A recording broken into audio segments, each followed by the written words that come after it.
algunas cosas, pero también para que tengamos espacio para resolver dudas. ¿Listo? Bueno, voy a empezarles a compartir mi pantalla. Entonces,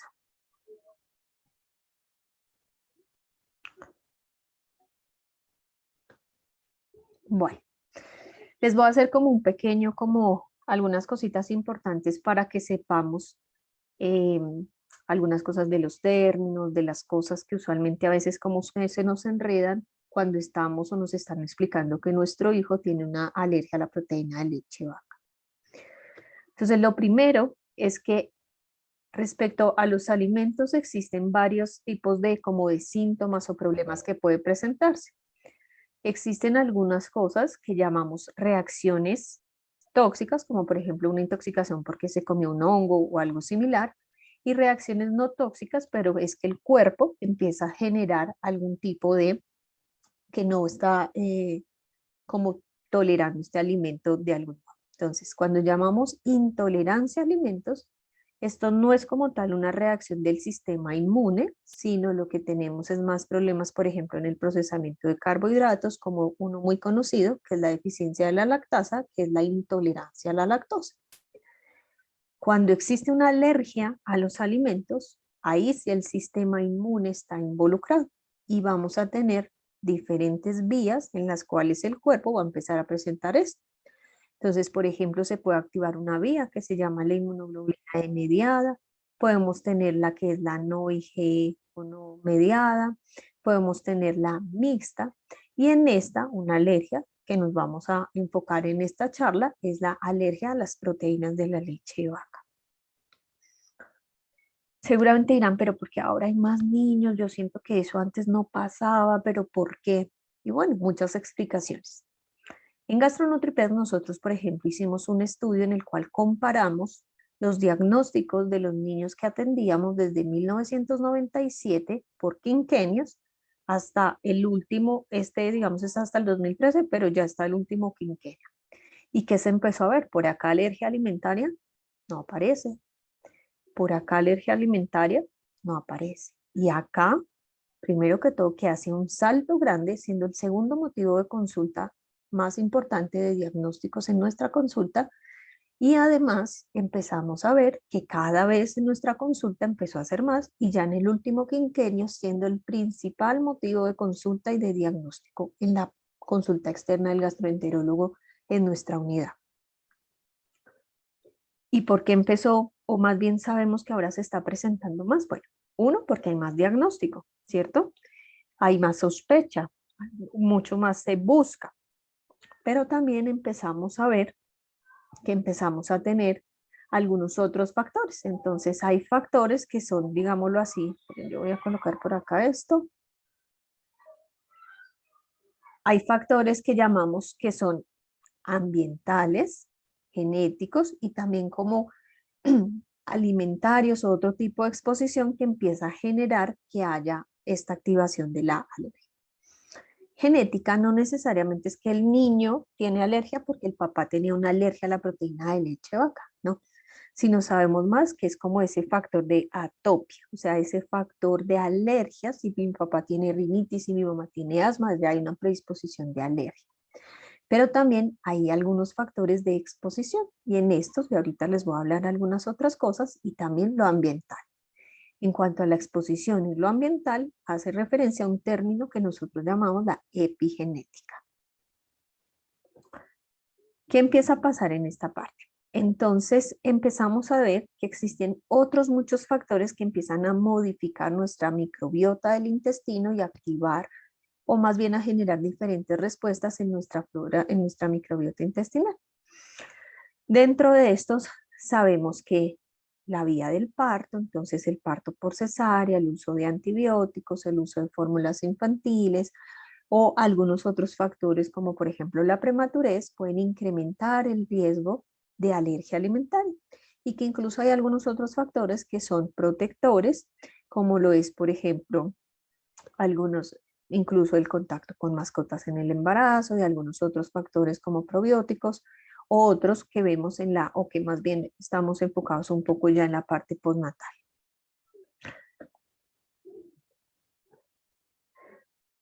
Existe no solamente alergia a las proteínas de la leche de vaca.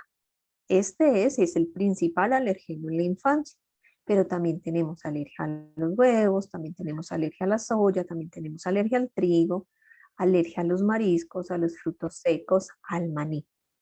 Estos son los 8 alergenos principales en la infancia. Incluso se habla de un noveno alergeno que lo es el ajonjolí o sésamo, pero también pueden existir otros alergenos. Alergenos, por ejemplo, como lo es algunas frutas, algunos vegetales, sí puede haber, pero los principales son estos y el principal es la leche de vaca con sus diferentes proteínas. Ahora, ¿pueden haber reacciones alimentarias severas? La respuesta es que sí. Algunas podrían poner en riesgo la salud de mi hijo o poner, digamos, en riesgo toda esta parte. La respuesta es también que sí. Entonces les voy a hablar un poco de esta parte. Entonces,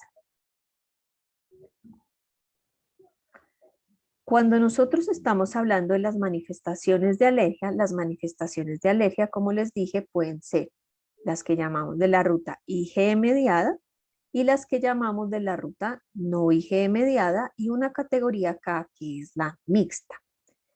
La IgE mediada, entonces, es la respuesta rápida, la que, por ejemplo, el niño, ahorita les muestro algunas foticos, come algo y se brota, se hincha, le da dificultad para respirar. La no mediada, como siempre les digo en mi consulta, es como la mía, es decir, las deposiciones con moco, las deposiciones con sangre, la diarrea, el niño que no gana peso, el niño que tiene estreñimiento, esa es la no mediada. Y existe una categoría que se llama mixta, que es una categoría que puede haber trastornos que llamamos los eosinofílicos y la dermatitis atópica. Entonces, estas, las rápidas, el niño que se brota, el niño que se hincha, el niño que empezamos a tener estas manifestaciones, es la ruta IgE mediada, la rápida. La otra ruta, la no IgE mediada, entonces usualmente es la distensión, el dolor, el cólico, la deposición con moco, la deposición con sangre, que no gana bien peso. Como un comentario, en mi Instagram yo tengo un atlas de las deposiciones que lo pueden consultar, en el cual hay muchas fotos de diferentes deposiciones, unas con moco, otras con sangre, y ahí vamos viendo como los cambios de cuál es, digamos, un moco normal, llamémoslo así, o un moco que ya llame la atención, cómo es un sangrado desde punticos, desde coágulos, desde todos los espectros. Ahora, las manifestaciones severas pueden ocurrir, como les dije, la respuesta es sí. Y estas usualmente es el niño que, por ejemplo, empezó con tos, accesos de tos seca, se ahogó, empezó a sonarle el pecho, empezó a ponerse con los labios morados, se le empezó a bajar el oxígeno. Puede empezar a tener también que se puso pálido, sudoroso, que empezó taquicárdico, que está como que se fuera a desmayar y puede incluso colapsar. Podemos tener también la inflamación de los párpados, de la boca, pero también de la vía respiratoria, de toda esta parte. ¿Para qué les explico estas vías rápidas? Porque es importante que ustedes también sepan cuándo, digamos, podría ser una manifestación, llamémoslo así, de vigilancia en casa y cuándo tenemos que ir inmediatamente a urgencias. Estas últimas que les estoy nombrando siempre tienen que ir a urgencias. Si, por ejemplo, empieza con vómitos repetitivos, una diarrea y no para, un sangrado que sea muy importante cuando no está comiendo nada. Llega y empieza, ustedes dicen, si el niño empezó con dificultad para respirar, el bebé se hinchó, el bebé está con mucho vómito, ¿qué tenemos que hacer? Lo que están haciendo, informarse. Ustedes ya saben que evidentemente podría pasar esto, sí, y ¿qué tenemos que hacer? Llamar al 123, aunque a veces es un poco más demorado, o ir a urgencias inmediatamente. Se preparan para el traslado y allá se le hará el manejo específico de esto. Ahora, en el tratamiento tenemos los que llamamos las 3A. 1, el pilar del tratamiento de adquirir tolerancia. El 2, aliviar los síntomas. Y el 3, abandonar esos alergenos o esos alimentos que le están produciendo esta parte de la inflamación y de los síntomas a mi bebé. Tenemos diferentes escenarios. Para bebé que tiene lactancia tenemos que hacer una dieta restrictiva a las proteínas de leche de vaca y que nos ayuda a informarnos, confiar y el apoyo de nuestro grupo de profesionales para ver cómo estamos. Y es importante esto y que lo tengan en cuenta. Cada proceso es único, cada bebé es distinto. Hay unos más, digamos, muchas más manifestaciones, otros no tantas manifestaciones. Unos bebés que son mucho más sensibles que otros bebés que les demora un poco más su proceso de toda esta parte. Y en la leche de vaca, realmente ahí es donde se vuelve un poco engorroso, porque no solamente es la leche, como decir, el vasito del yogur, el vasito del queso, no, sino en realidad nosotros tenemos diferentes términos que podemos encontrar en los alimentos y también en muchas otras cosas que ahorita les voy a hablar, por ejemplo, productos de higiene o algunas otras cosas en donde también puede estar metida la proteína de leche de vaca. Esta dieta, y a mí sí me gusta llamarla así, la dieta del amor, porque es una dieta que vamos a estar muy cuidadosos en toda esta parte, pues por amor, y en algunos escenarios tenemos, por ejemplo, lactancia materna exclusiva y en otros lactancia materna exclusiva, lactancia materna con fórmula, o en otros incluso pues solo fórmula infantil según el planteamiento de cada bebé. Cuando yo quito algo, no solamente quito ese algo, sino quito vitaminas, quito minerales, quito cosas que me estaban aportando ese grupo, esos grupos de alimentos. Usualmente en las dietas que eliminamos leche de vaca, lo que se empieza a disminuir es el calcio, pero también sabemos, o el aporte más bien, de calcio, de vitamina A, de vitamina D, pero también de algunas otras cosas como algunos minerales, y es importante siempre estar en acompañamiento nutricional para verificar que nosotros estamos garantizando que tanto esa mamita como ese bebé están teniendo un apoyo y una suplencia nutricional de este tipo de deficiencias. El trabajo es en equipo y es muy importante el equipo porque cada uno es una pieza de todo este rompecabezas. Entonces un pediatra, que hay algunos que son consejeros en lactancia materna, el gastropediatra, la nutricionista que sea experta en alergia alimentaria, el alergólogo que también nos apoya en algunos tipos de manifestaciones y de exámenes, la terapeuta ocupacional. ¿Y por qué la terapeuta ocupacional? Porque mis niños con alergia usualmente también son hipersensibles. ¿Qué significa eso? Que a veces les cuesta, les molesta las texturas, les molesta los alimentos, les molesta muchas cosas, inclusive que los toquen, que los acaricien. Entonces, para esto es muy importante la terapia ocupacional. Psicología, porque por supuesto a veces es angustiante, frustrante y todo este proceso requerimos que estemos también con nuestra parte psicológica adecuada. Fonoaudiología con terapia miofuncional también porque es la experta que también nos va a ayudar con todos estos procesos de masticación, pero también de cuando no quieren aceptar bien los alimentos, cuando rechazan, cuando no quieren pasar o hay progresión en los alimentos, también es muy importante. Bueno, entonces, cuidados en casa. Entonces, ¿qué es importante? Idealmente que pudieran ustedes tener algunos utensilios y platos por separados para elaborar y tener pues algunos productos más aptos. Es decir, por ejemplo, estamos en la cocina y en la cocina tenemos todos los platos, tenemos todas las ollas, tenemos todos los de toda la familia. Lo ideal es que tú tuvieras, por ejemplo, un plato, un vaso de un color distinto o de florecitas para tú saber qué es el tuyo y como tener un poco más de disminución de riesgo de contacto cruzado. Ahorita les explico qué es eso. Entonces, existen dos tipos de contacto. Un contacto es que, por ejemplo, yo estaba preparando algo y ese algo, entonces yo cogí con el cuchillo, por ejemplo, habían cortado ahí queso, o habían cortado alguna otra cosa, o en el sartén aquí habían hecho alguna salsa, alguna crema. Ahí puede haber un contacto indirecto.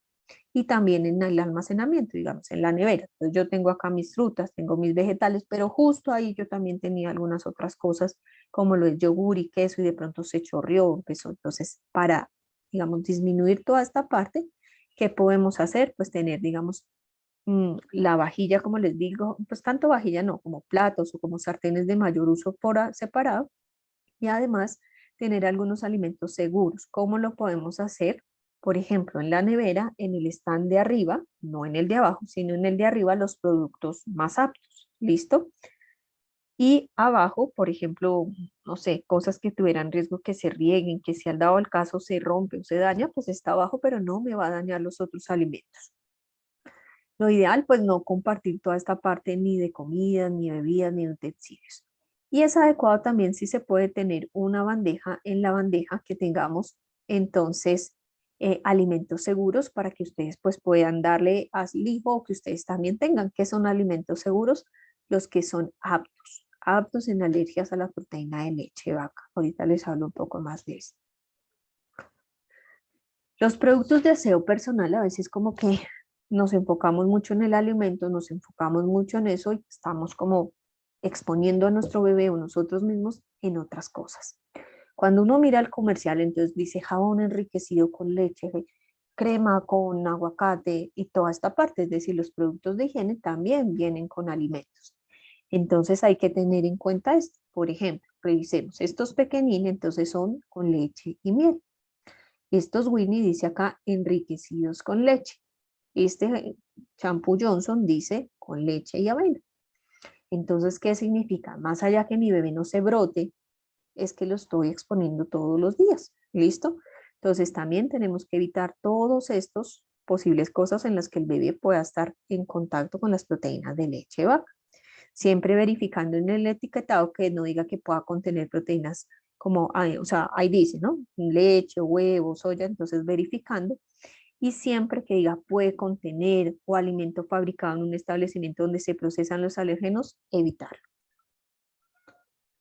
¿Qué pasa en los restaurantes? Entonces les pongo acá dos cosas, una cocina y un buffet o un lugar, digamos, así le hacemos. Entonces, ninguno de los dos es apto porque existe el riesgo de contacto cruzado. Es decir, por ejemplo, acá esta señora está acá con esta olla y vamos a hacer que ella va a hacer, no sé, unos vegetales cocinados.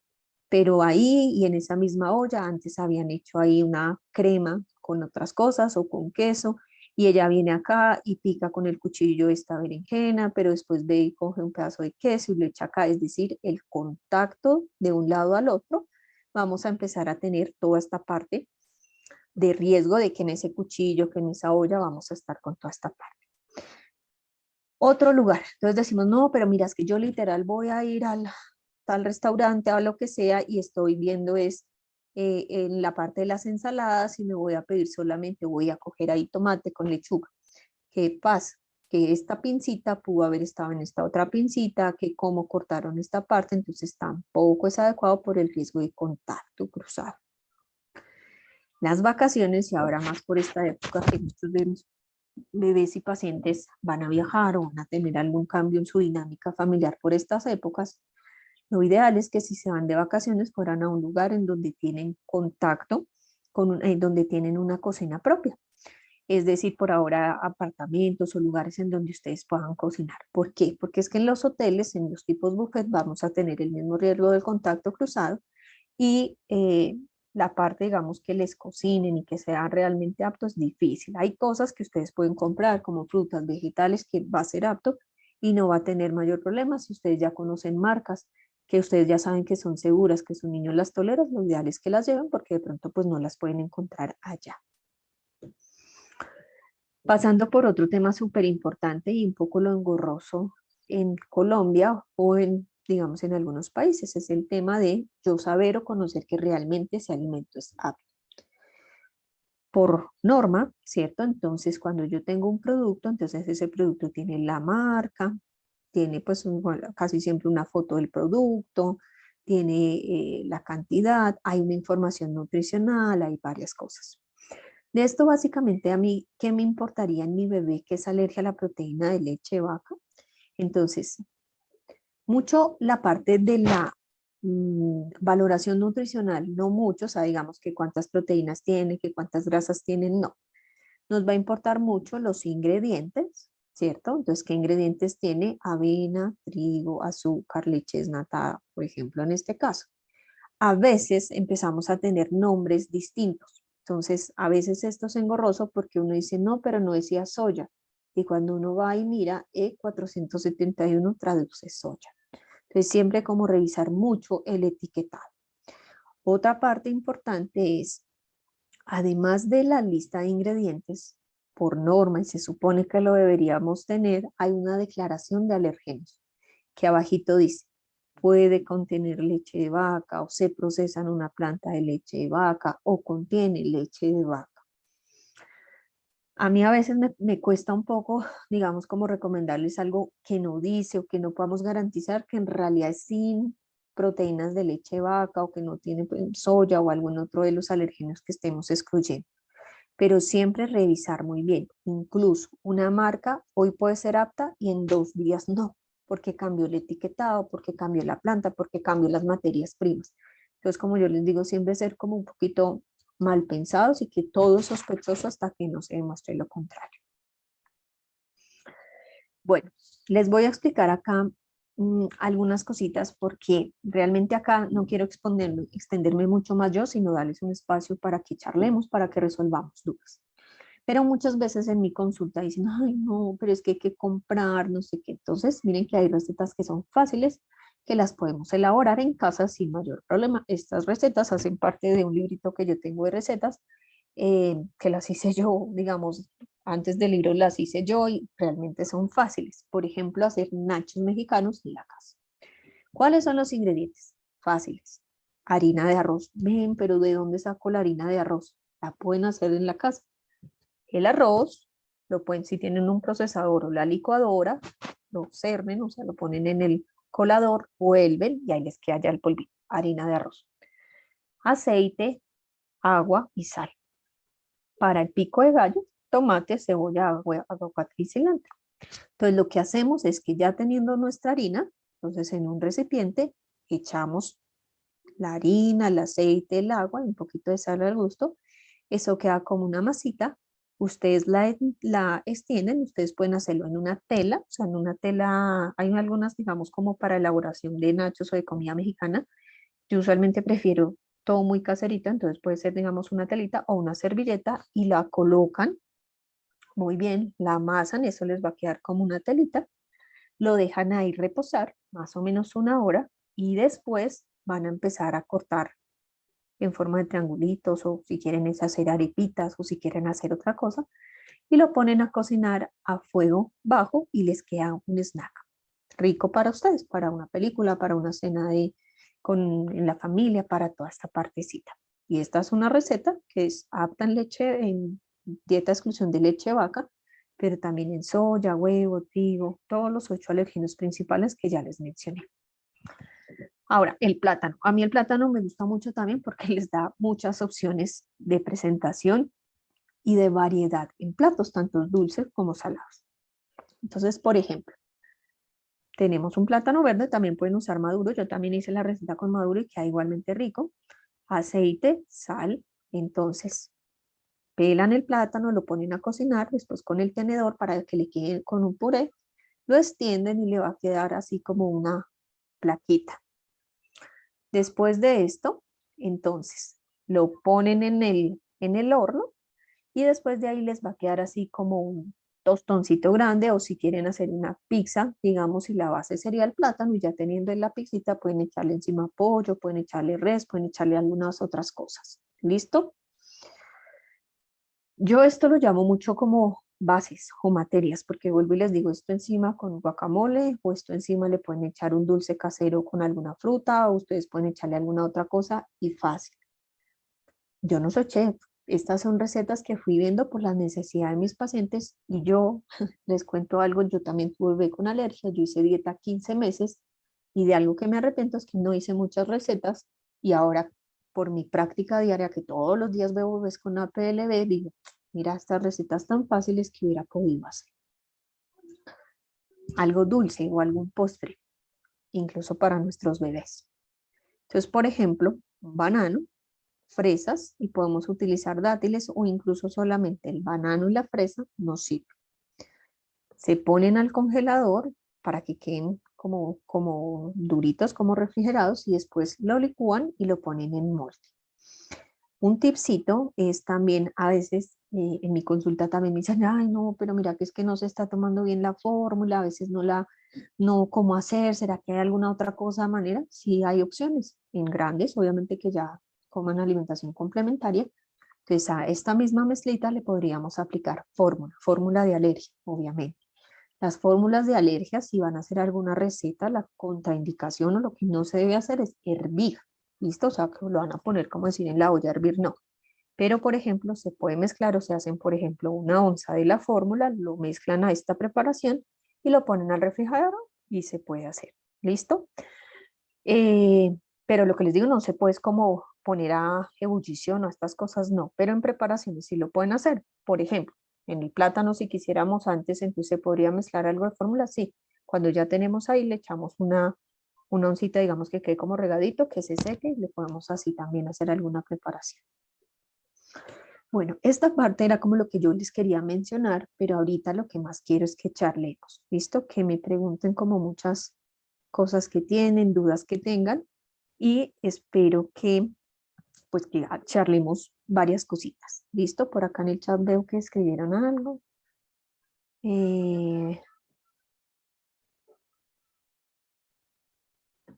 Bueno, por acá entonces quedo Buenas pendiente de tardes. las preguntas.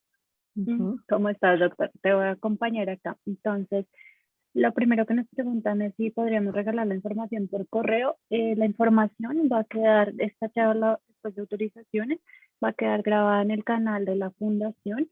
El canal se llama Fundem y ahí pueden ustedes buscar el listado o la lista de reproducción de todas las actividades educativas que hemos hecho con respecto a alergia. Entonces ahí va a quedar esta información. Perfecto. Bueno, entonces si tienen algunas preguntas, más esto es como una charla de amigos, digámoslo así, para siéntanse en confianza. Por ejemplo, si quieren compartir algo como de la experiencia que han tenido, para yo guiarles en alguna cosa también. Bueno, doctora, voy a ir compartiendo algunas de las preguntas que suelen hacer. Entonces, ¿qué nos recomiendas para no caer en una monodieta? ¿Sabes? Me encanta esa pregunta. Y les voy a compartir algo que me preocupa de lo que yo veo en mi práctica día a día. Ahorita tenemos también, digámoslo así, mucha información, ¿cierto? Mucho Google, Instagram, YouTube, bueno, muchos accesos, pero también a veces nos empezamos como a llenar como de mucha información, volviendo a esto mismo, y nos empezamos como a angustiar mucho. Y si yo te hablara, digamos, la monodieta, en ningún consenso, guía científica, capítulo, libro existe. O sea, eso no existe o no es ninguna directriz médica aprobada. Que obviamente si yo empiezo a estar con un bebé y mi bebé sangra y persiste sangrado, pues yo digo, no, yo voy a empezar a excluir, a excluir, a excluir, a excluir, a excluir. Pero como les digo, así literal estuviera comiendo lechuga todo el día, no podemos garantizar que con eso sí va a estar bien. Sí es muy importante que ustedes vayan con su equipo. ¿Quién es el equipo? Ustedes, bebé y el profesional que los está apoyando, el gastroenterólogo pediatra, si está en el equipo también alergología, si está en el equipo también, idealmente también toda la parte de nutrición, su pediatra. Ir llevando como los pasos muy específicos. Si, por ejemplo, hoy empezamos a hacer dieta, ¿cuánto usualmente es lo que yo espero para ver algún cambio? Listo, más o menos 2 a 4 semanas. ¿Qué pasó en este tiempo? No ganó nada de peso, está sangrando mucho, sigue mucho reflujo. Bueno, entonces tendremos que ir haciendo algunos otros ajustes, ¿cierto? Pero no necesariamente el ir excluyendo este tipo de de alimentos es que nos va a llevar como digamos a lo que sí es. Y muchas veces lo que les digo, de golpe no le dimos tiempo al tiempo y empezamos a quitar, a quitar, a quitar, a quitar. Y créanme que para mí como profesional a veces es más difícil poner y poner y poner, porque ya son dietas restrictivas muy estrictas, porque son mamitas que han perdido ya 25 kilos en un mes y están súper ya agotadas su parte nutricional. Además, están angustiadas porque ya no saben qué más hacer. Entonces, siempre con el equipo. No lo estamos logrando, entonces, ¿cuál es el paso a seguir? No se está haciendo, se complicó, se le juntó esto, entonces todo lo vamos haciendo. Siempre apóyense, ¿listo? Y como que vamos evaluando, evaluando cómo nos va. ¿listo? Como en su proceso, pero vamos haciendo como los pasos poco a poco y si quitan algún alimento que sea como muy bien identificado el por qué, o ese grupo de alimentos el por qué, ¿listo? Bueno, otra pregunta. ¿Cómo se sabe cuando el niño ya no necesita la fórmula o que desapareció la alergia? Bueno, son como dos cositas distintas, voy a responderte primero la segunda. Entonces, como les mencioné, la alergia tiene como diferentes vías o manifestaciones que pueden haber. La IgE mediada, ¿cierto? Que es el niño que se brota, el niño que se hincha, el niño que le da dificultad para respirar. De esa sabemos que usualmente se demora mucho más en tener tolerancia y eso siempre va a ir acompañado con exámenes y usualmente el momento que se le hace el desafío se hace bajo supervisión por la complicación que puede conllevar estas reacciones inmediatas graves. En la no IgE mediada, llamémoslo así la mía, el popo con moco, el popo con sangre, el cólico, el reflujo, no te puedo decir, mira, exactamente, pero sí usualmente tenemos como algunos parámetros, usualmente de 6 a 9 meses de tratamiento, que esté asintomático, que esté ganando bien peso, que no tenga, digamos, ninguna otra situación, entonces ahí decimos listo, más o menos. Ya podríamos hacer o evaluar si hacemos desafío. Pero algo importante, por ejemplo, no solo la edad, o sea, no todos los niños se les hace desafío al año de edad, ¿listo? Eso depende de cada proceso.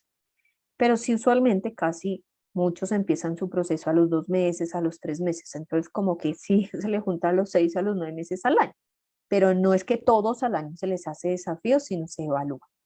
Hay algunas manifestaciones severas, no IgE, como lo que se llama el IFEPAIS, que esa es una enterocolitis, es decir, se inflama mucho el intestino y el niño empieza a vomitar, a vomitar, a vomitar. Entonces, a pesar de ser no IgE, se demora también mucho más.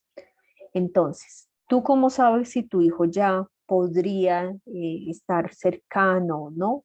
El tiempo, los síntomas, que va ganando bien peso, toda esta parte y el tipo de manifestación de tu bebé. ¿Listo? Siempre que se haga un desafío que sea autorizado. ¿Listo? O sea, que sea autorizado por el grupo de profesional. Sí, parece que ya se puede, parece que o me dijeron que sí, que empezar así, que yo leía, o me dijeron que era una escalera, que eso, bueno, entonces, ¿cómo la voy a hacer? Y voy vigilando toda esta partecita. Ahora, que cuando ya no va a necesitar esta fórmula o la fórmula de alergia, si ya estoy planteándome un desafío, entonces el profesional te dirá, listo, ahora vamos a modificar a esta otra fórmula o vamos a evaluar esta parte.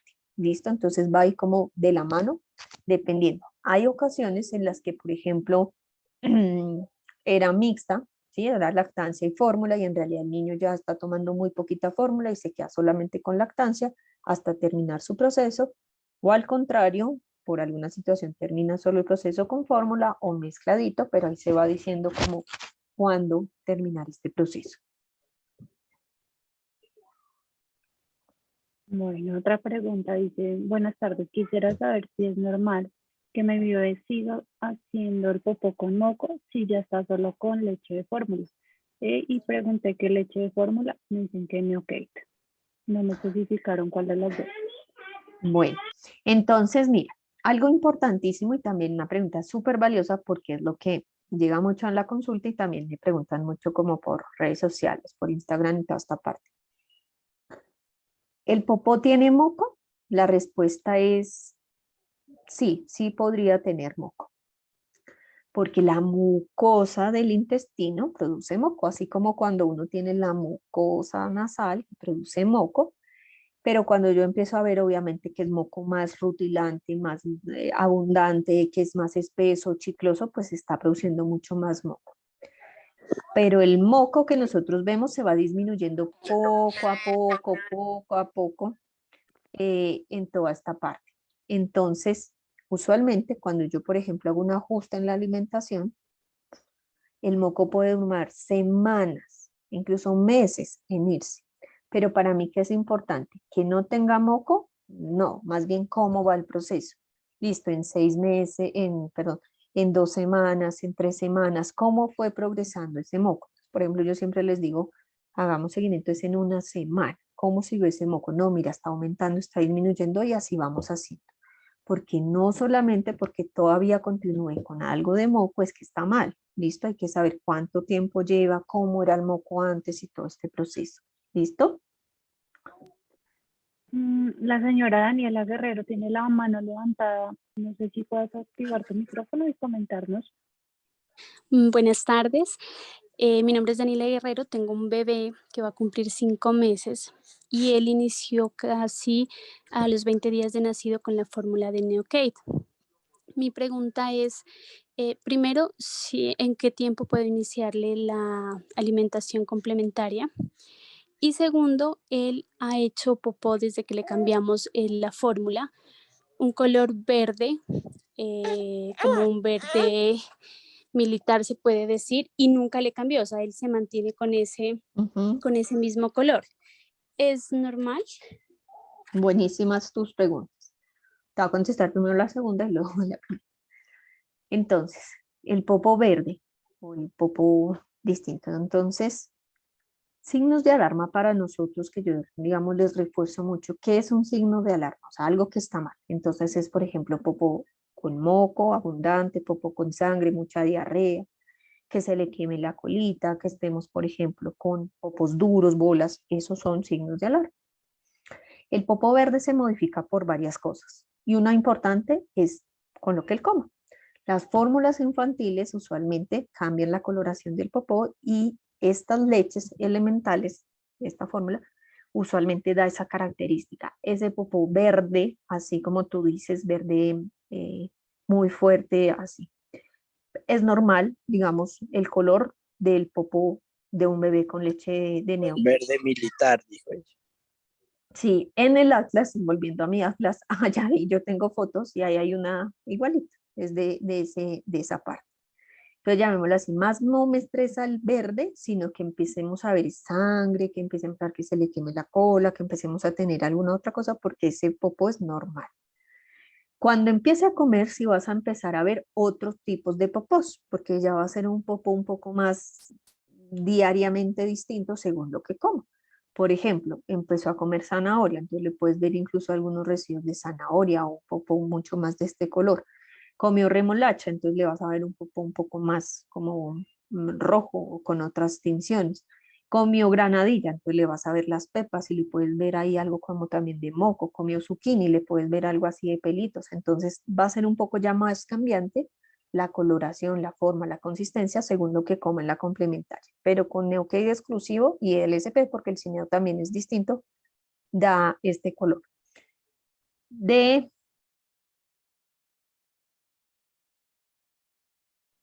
la parte de la alimentación complementaria, ese sí es muy importante como individualizarlo en consulta, ¿listo? Yo siempre, digamos, les evalúo varias cosas, cómo está el proceso, cómo está ahorita los síntomas, cómo está el peso, cómo está su desarrollo neurológico, toda esta parte para saber si en este momento ya estamos como apropiados, ya es un momento, si tenemos que ayudar con algo que, por ejemplo, a veces no tienen todavía, están como muy hipotónicos, como todo eso, entonces nos toca reforzar algunas cosas o no está ganando bien peso, entonces vamos a verificar qué está pasando, como toda esta partecita. Entonces hay como que hacer como algunas cosas precisas, probablemente cuando vayas a cita con gastro, te van a evaluar y que el direccionamiento, o sea, cuándo, cuáles alimentos, cada cuánto tiempo, que sea también por el gastro que lo está viendo, ¿listo? Como yo les digo a mis bebés o a mis pacientes, a mis papás, lo más importante incluso en un bebé, para mí, no es los primeros meses, pues por supuesto, pero digamos es la alimentación complementaria, porque es en el momento en que vamos a desafiar ese intestino a diferentes alimentos en vivo y en directo y tenemos que ir vigilando como todo este proceso muy bien. ¿Listo? Gracias. Bueno, Hay una pregunta en chat que dice, a mi hijo le hicieron sensibilización a la avena hace 2 meses en consultorio de alergólogo y no presentó reacción, por ende le dieron de alta. Le empecé a dar avena en hojuela a don Pancho y bien, pero si veo que no gana peso, ¿qué puedo hacer? ¿Le tendría que suspender? pues no sé mucho la manifestación que tenía previamente la avena tu hijo. Es decir, no sé si su manifestación como tal era esa, que no ganaba peso o era que se brotara o alguna otra cosa. Pero sí, si vemos que no está ganando bien pesos, sí, pues sería pertinente suspenderla y evaluar en la consulta de gastro qué está pasando, por qué no está ganando peso. Señora Daniela, si quiere de nuevo Sí, activar buenas. su audio. ¿Aló? Señora Daniela.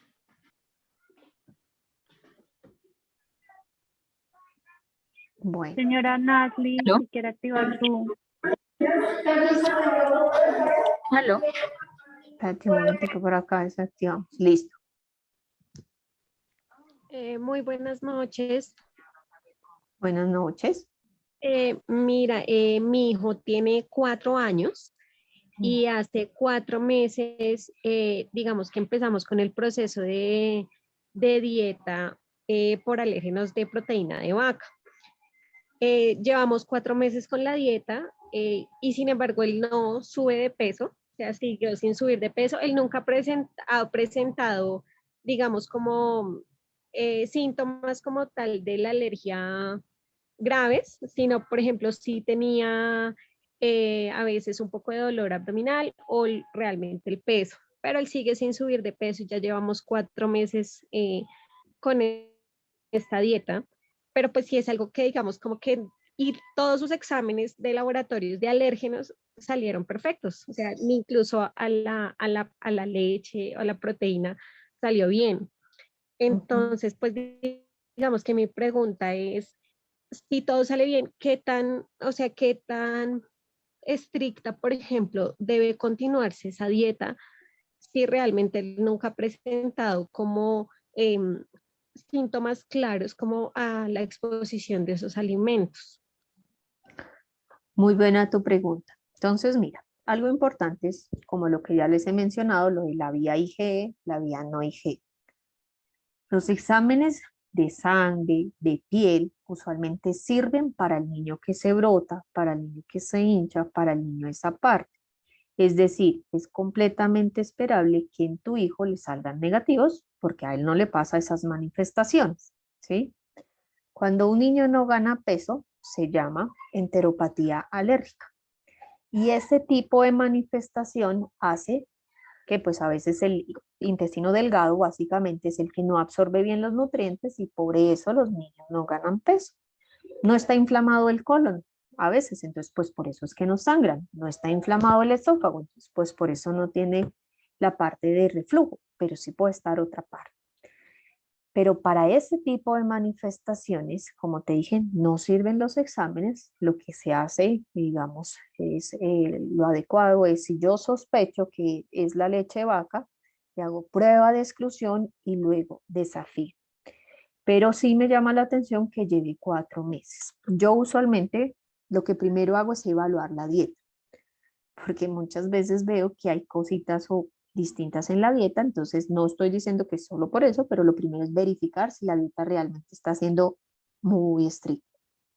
Si llegara que sí, verificamos si, mira, la dieta está súper estricta, hay que avanzar en estudios de gastroenterología de por qué no está ganando bien peso. Y realmente el examen las características de tu hijo por las manifestaciones se llama una endoscopia digestiva. Es el que realmente va a guiar el diagnóstico de tu hijo, si la dieta se está haciendo bien. Muchas gracias. Bueno, con todo gusto. Hay una pregunta que me suelen hacer a mí las mamás y es, ¿qué exámenes se deben tener en cuenta como para tener una guía ellas de cuando, digamos que tienen el presentimiento de que tiene algún tipo de alergia? ¿Qué procesos tener en cuenta para pues, digamos que tener ese conocimiento y llegar un poco más empoderadas a las consultas?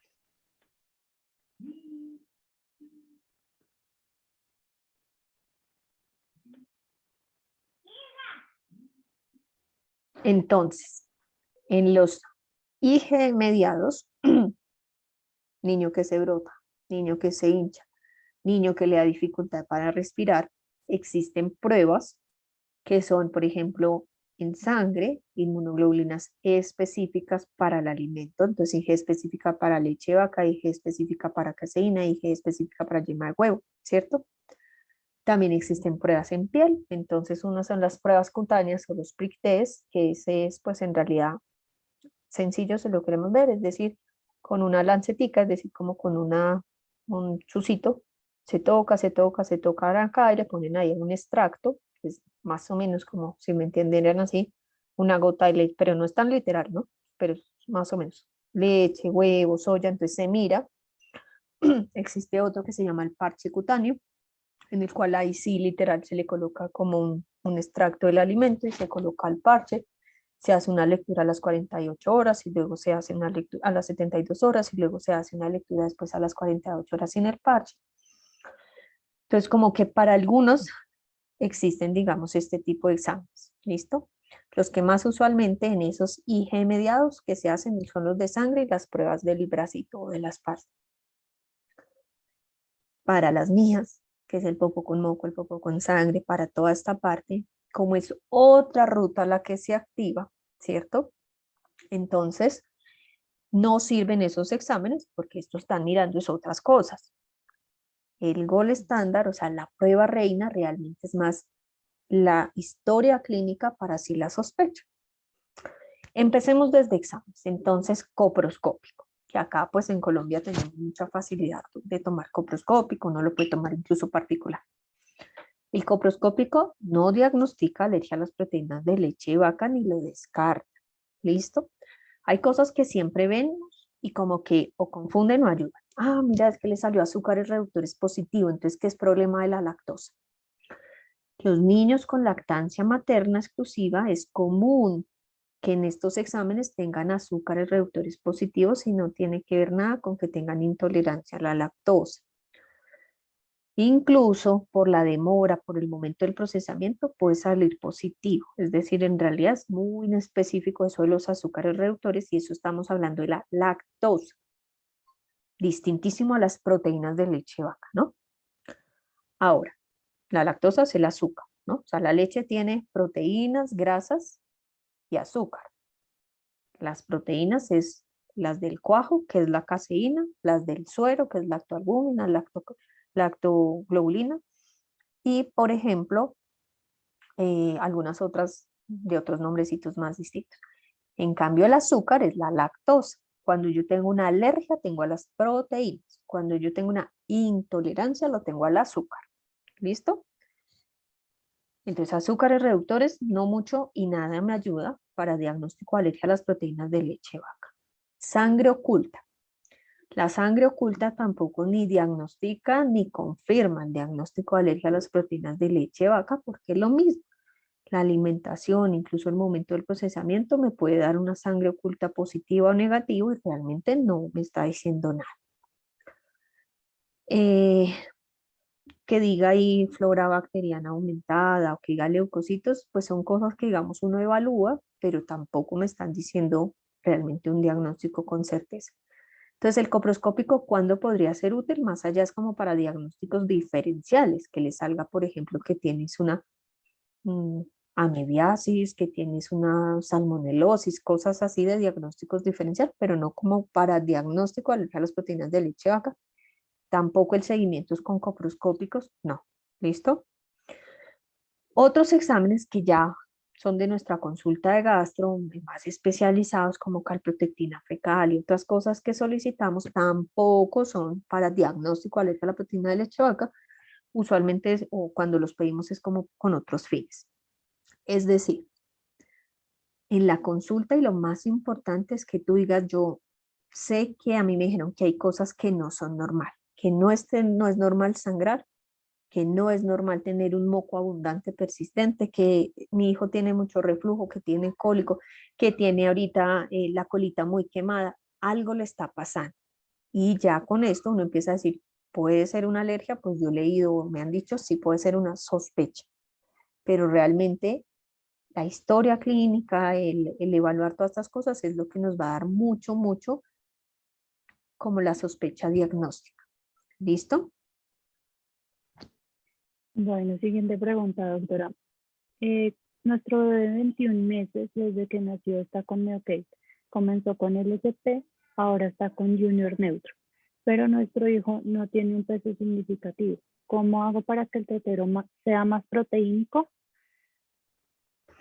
Lo que pasa es que ya 21 meses ya tendríamos que evaluar mucho más como completo su plan nutricional, ¿no? O sea, qué come en detalle, porque ya no es como el chiquito que solo está con fórmula exclusiva y pues de algún modo evaluamos como ahí cuánto están los requerimientos y toda esta parte. Aquí tendríamos que evaluar en realidad el valor nutricional o el valor de cantidad de proteína, de grasas, de toda esta parte. Sería adecuado que a bebé pues se evalúe, digamos, lo mismo en gastro porque está así como un poco quedado, pero además con nutricionista que sea experta en esta parte de alergia alimentaria para que le haga como un plan nutricional mucho más estricto de un desayuno, un almuerzo y cómo, digamos, en los momentos tener esta parte de la fórmula complementando y siendo apoyo nutricional para el niño.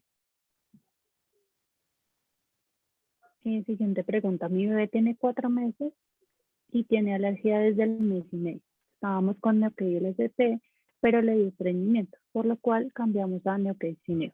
Duró 15 días con popó líquido y ahora estamos más duritos, pero él tiene mucho moco. ¿Es normal por el cambio de fórmula? Puede ser. Sin embargo, tendríamos que evaluar como este momento, cómo están las deposiciones, cuánto es la cantidad de moco. ¿Listo? Sí, con LSP a veces vemos que hacen deposiciones así más duras, más, digamos, más estreñidas, llamémoslo así, y con Cineo sí cambia, pero del moco evaluaríamos un poco más si es un moco que está más o que está menos, como esta partecita de ahí. ¿Listo? Es decir, por ejemplo, tómale una foto del popó de hoy y en una semana tómale la foto del popó. Entonces, así de una manera más objetiva se evalúa si hay cambios o no y la puedes llevar al consulta de su gastroenterólogo para que evalúe esa progresión del moco. Después de, buenas noches, Doc. Después de que se supera la alergia, ¿queda alguna consecuencia más adelante en el niño? Mira, la predisposición alérgica, es decir, atópica, usualmente es por siempre, ¿sí? Es decir, acá y usualmente lo que vemos y que observamos es que genera una tolerancia a las proteínas de leche de vaca. Pero usualmente, no que todos, por supuesto, pero usualmente vemos que empiezan a tener otras manifestaciones de alergia. Mucho ahí lo respiratorio, es decir, rinitis, es decir, por ejemplo, que la alergia a los ácaros, que otros tipos de alergias o de manifestaciones o incluso la piel. La piel sigue sensible, entonces es una piel que siempre toca mantenerla bien hidratadita, es una piel que toca estarla como protegiendo mucho porque todavía hay como toda esta parte. ¿La alergia alimentaria siempre se supera con el tiempo? ¿A qué edad se suelen superar? De ahí cada uno con su evolución, llamémoslo así. Entonces la proteína de leche de vaca es la más común y es la que usualmente se resuelve más rápido. Entonces, 6 a 9 meses en las no mediadas, más o menos por algunos estudios se ha visto que al año puede ser un 50% que genera tolerancia, a los 2 años un 75% y que más o menos a los 3 años ya la mayoría, 90% tienen ya una tolerancia. Al huevo es un ritmo distinto, usualmente son más grandes, es decir, como hacia los 5 años es que ya van superando. El trigo también usualmente es más demorado y algunas alergias sí usualmente sabemos que son de por vida. Usualmente la alergia al pescado es de por vida, la alergia a los mariscos es de por vida, la alergia a los frutos secos usualmente es de por vida. Entonces hay que mirar como cuál y también cuál es su manifestación. Creo que esta pregunta ya hizo una parte de la respuesta, pero igual, ¿la resequedad en la piel puede ser un síntoma de la alergia? Entonces, la alergia usualmente tiene 3 sistemas en donde va a manifestarse más que todo. 1, lo digestivo, 2, lo respiratorio y 3, la piel. En la piel, entonces, ¿qué va a tener? Hay chiquitos que es resequedad, o sea, una dermatitis, o sea, una xerodermia, una resequedad. Hay otros es que hacen como rojos, como placas, ¿sí?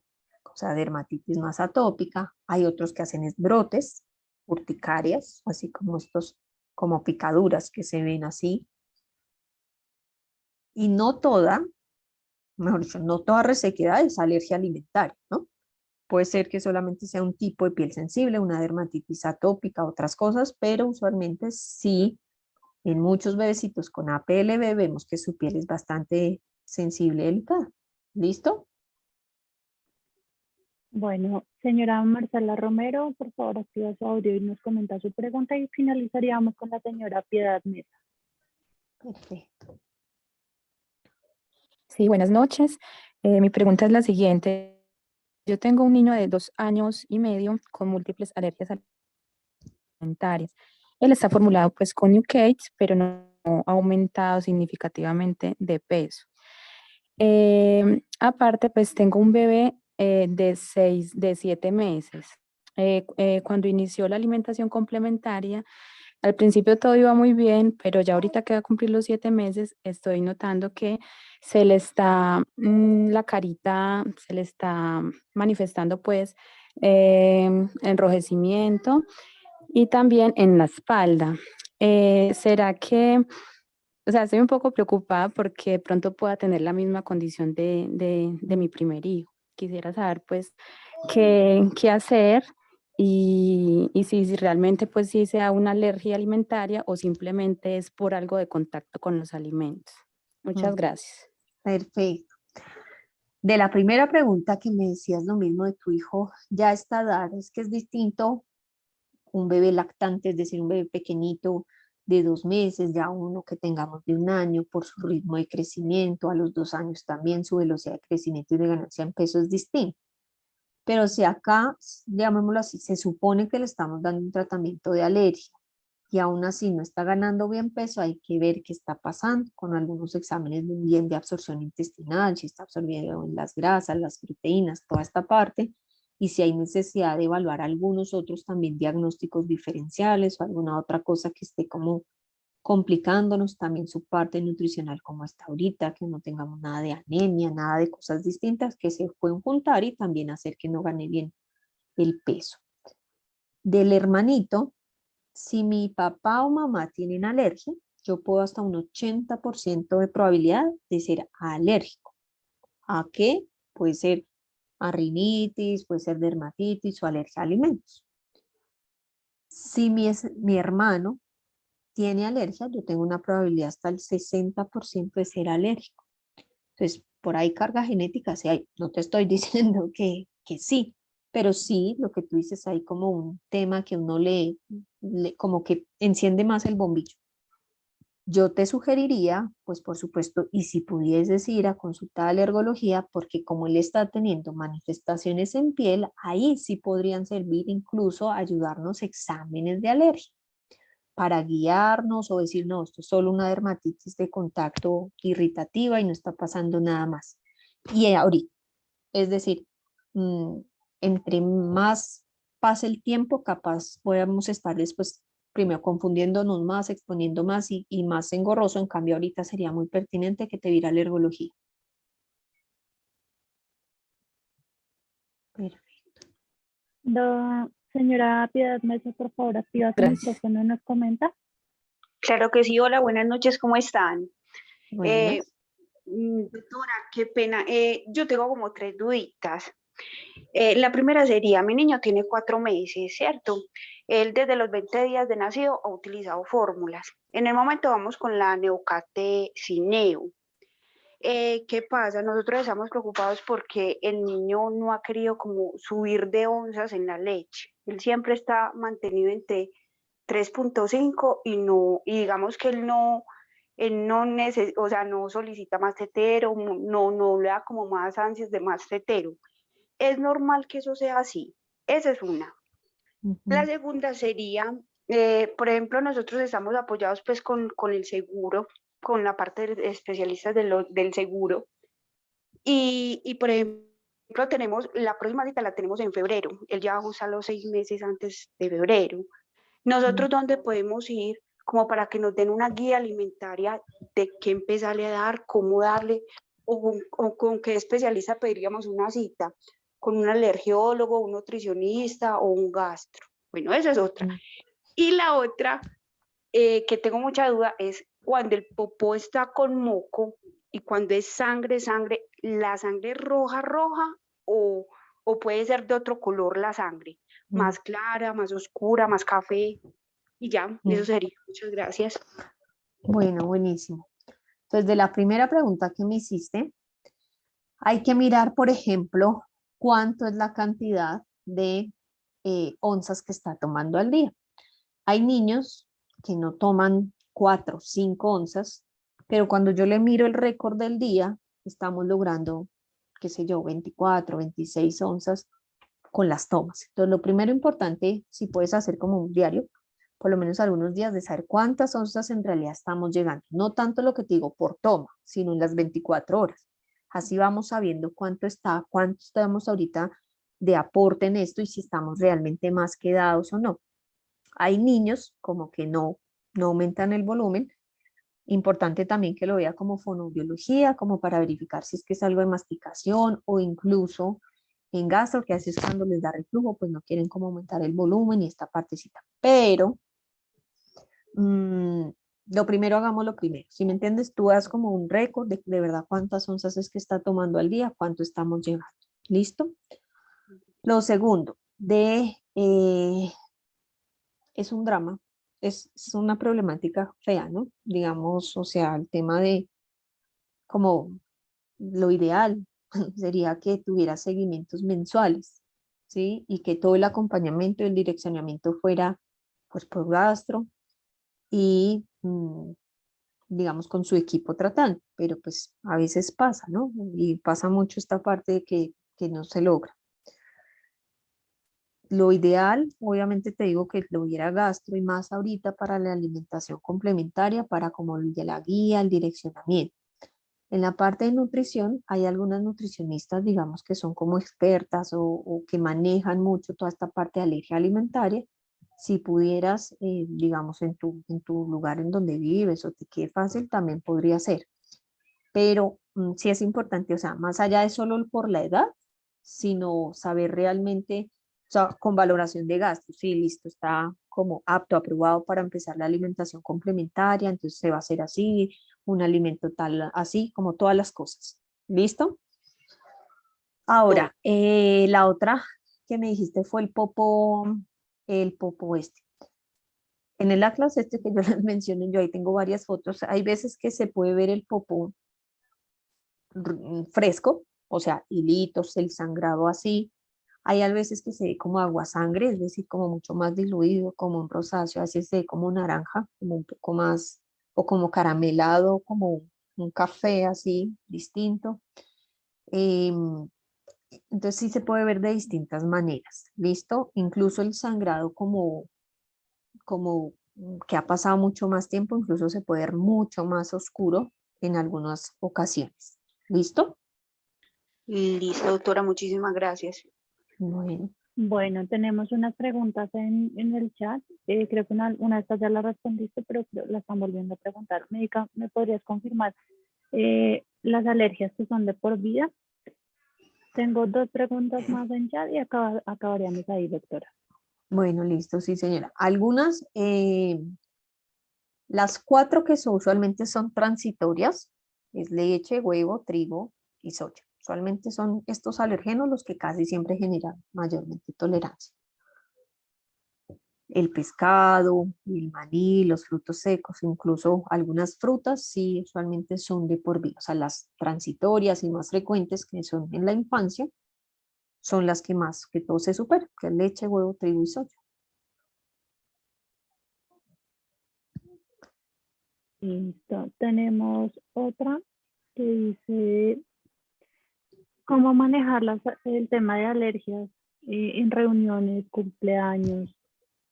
¿Qué tips puedes dar?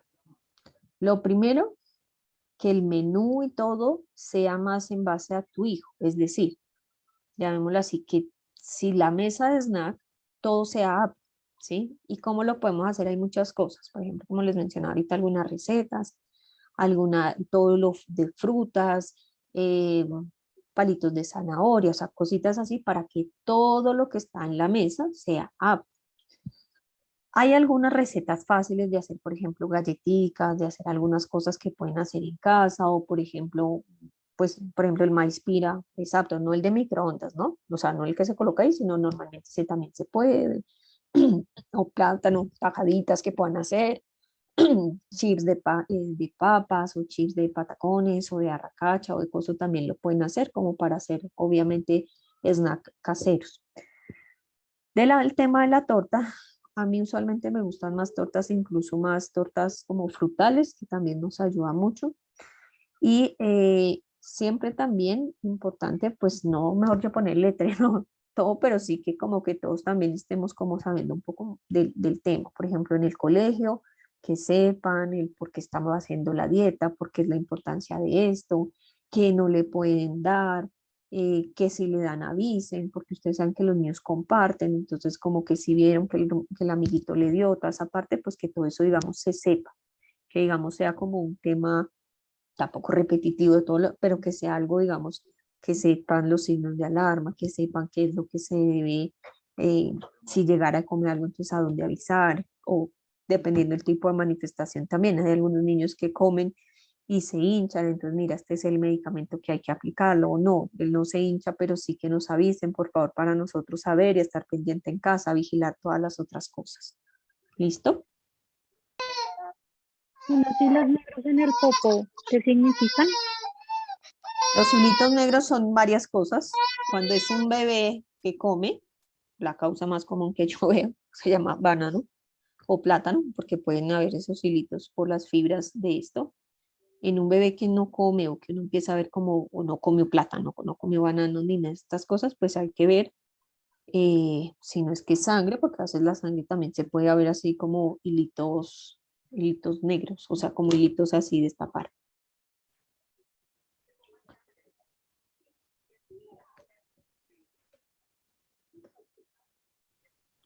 Bueno, ¿Listo? creo que ya acabamos porque esta última pregunta era la señora Stephanie, que acabó de bajar su mano. Doctora Michelle, de verdad, muchísimas gracias por acompañarnos en este espacio. En nombre de la Fundación y de los padres, pues doy las gracias por darnos este espacio de responder todas las inquietudes que nosotros como padres tenemos. Y pues, como les recuerdo, la charla va a quedar en el canal para que ustedes puedan ver no solamente esto, sino la demás información que tenemos para padres con niños con alergia a la proteína de leche de vaca. De nuevo, muchísimas Perfecto. gracias A por ustedes. compartir toda su sabiduría con nosotros. Bueno, muchísimas gracias a ustedes y espero que todos en sus procesos con bebés vayan mejor. Bueno, me despido. Hasta luego. Feliz noche para todos. Lo mismo. Chao.